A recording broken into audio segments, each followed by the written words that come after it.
Bienvenue sur Africa 24 dans cette nouvelle édition du QG Week-end. Voici les titres de l'actualité. Au Togo, la CENI se prépare pour la tenue des législatives. Une annonce que conteste l'opposition qui dénonce des préparatifs unilatéraux.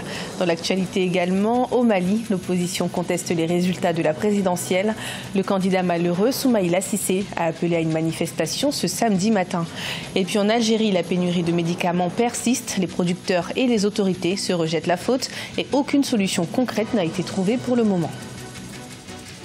L'autorité de la CENI ne fait pas l'unanimité au Togo. En pleine préparative des législatives, la commission électorale est contestée par l'opposition qui l'accuse d'être en faveur du pouvoir. Voyons ce reportage de notre correspondante au Togo, Emefa Kofi. Au Togo, la Commission électorale nationale indépendante s'active pour les législatives du 20 décembre 2018. Les membres des commissions électorales locales sont connus depuis le 14 août. La CENI entend préparer le recensement des électeurs pour disposer d'un nouveau fichier électoral. Des démarches dans lesquelles ne s'inscrit pas la coalition de l'opposition qui, pour certains observateurs, a plus à perdre en ne se joignant pas à la CENI.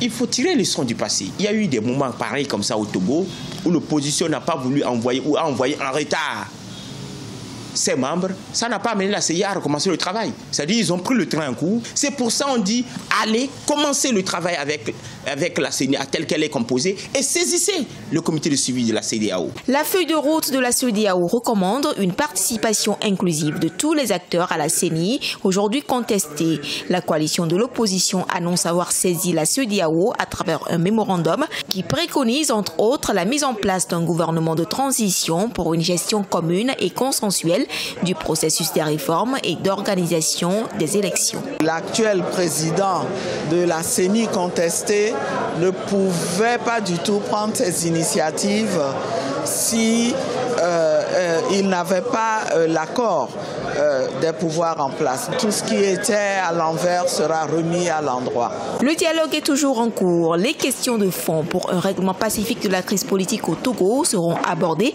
avec le comité de suivi de la CEDEAO attendu le 27 août à Lomé. La campagne électorale pour les législatives a été lancée en Mauritanie. Plusieurs partis, dont le Rassemblement des forces démocratiques et le parti islamiste Tawassoul, qui avait boycotté le scrutin de 2014, marquent leur grand retour et prônent un changement radical. Du côté du parti au pouvoir, l'UPR, la campagne a été lancée par le chef de l'État, Mohamed Ould Abdelaziz, qui a appelé ses partisans à voter massivement. Au Mali, l'opposition continue de contester les résultats du scrutin présidentiel. Après l'annonce de la victoire du président sortant, Ibrahim Boubacar Keïta, avec plus de 67% des voix, l'opposition rejette ces résultats provisoires. Dans le quartier général du candidat malheureux et chef de file de l'opposition, Soumaïla Cissé, les accusations de fraude déjà présentes au premier tour persistent. Une manifestation a été organisée ce samedi matin dans les rues de la capitale. Nous allons écouter un extrait de l'appel du chef de l'État de l'opposition, Soumaïla Cissé. Mes chers compatriotes, dans un passé récent en tant que républicain et démocrate, j'ai donné toute la mesure de mon profond attachement à la paix sociale et à la cohésion nationale. Mes chers compatriotes, je suis certain que votre amour pour la patrie, votre engagement pour le Mali, votre dévouement pour le Maliba de nos dignes ancêtres, vous nous rassemblera tous, unis et solidaires, pour défendre votre liberté et votre vote. Un rassemblement pacifique et sans violence, comme nous l'avons fait maintes fois en défendant notre Constitution, comme nous le ferons demain pour défendre notre vote. C'est dans ce sens que nous allons continuer. Vous savez, il n'y a pas pire violence que la fraude. La fraude est une violence. Il n'y a pas pire violence que la fraude elle-même. Le peuple malien ne peut pas, ne doit pas se laisser voler sa victoire. Une victoire chèrement acquise. Le peuple malien a l'honneur chevillé au cœur. Le peuple malien a toujours eu, aura toujours la dignité, et la justice en son esprit. Notre peuple a toujours su dans le passé se dresser vaillamment face à un pouvoir autoritaire. Il sera encore une fois relever fièrement le défi, oui, le défi de la vérité. Un nouvel accord de paix a été signé entre le Soudan et l'Éthiopie ce 12 août. Celui-ci prévoit le retrait des troupes des deux pays de la frontière commune afin d'apaiser les tensions et mettre fin aux violences. Un mécanisme d'alerte en cas de tension sera mis en place et une force militaire conjointe entrera en action d'ici décembre 2018. À noter que le conflit à la frontière entre le Soudan et l'Éthiopie est récurrent depuis plus d'un siècle. L'activité bancaire dans la zone UEMOA se porte plutôt bien. Le cumul annuel des crédits mis en place par les banques dans l'Union économique et monétaire ouest-africaine s'est établi à plus de 12 milliards de francs CFA, soit une hausse de 4,1% selon le dernier rapport de la BCEAO. Les précisions de Cheikh Omar Bandaogo. Au cours de l'année 2017, le montant moyen des injections hebdomadaires de liquidités de la Banque centrale des États de l'Afrique de l'Ouest sur les guichets est évalué à 3011,1 milliards de francs CFA.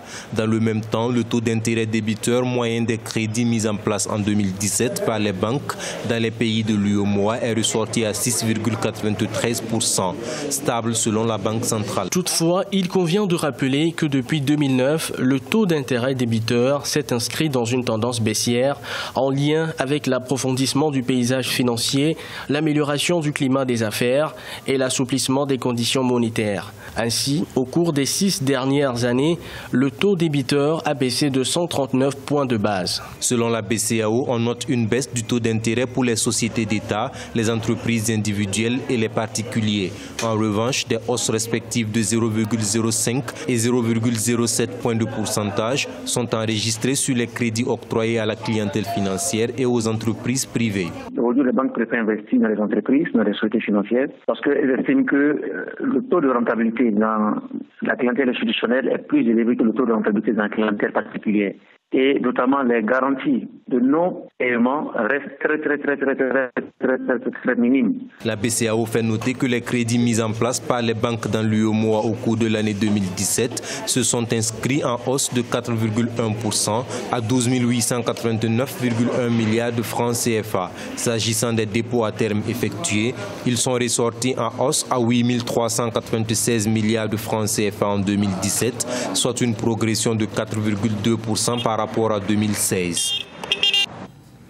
En Algérie, la pénurie de médicaments s'intensifie. Face à cette crise qui persiste, autorités et producteurs se renvoient la faute et aucune solution concrète n'a été trouvée. Pour les Algériens, la situation est intenable. Certains se tournent vers les médicaments venus de l'étranger, tandis que d'autres font appel à la médecine artisanale. Le point dans ce sujet de la rédaction. C'est une crise qui dure depuis plusieurs mois. En Algérie, la pénurie de médicaments persiste.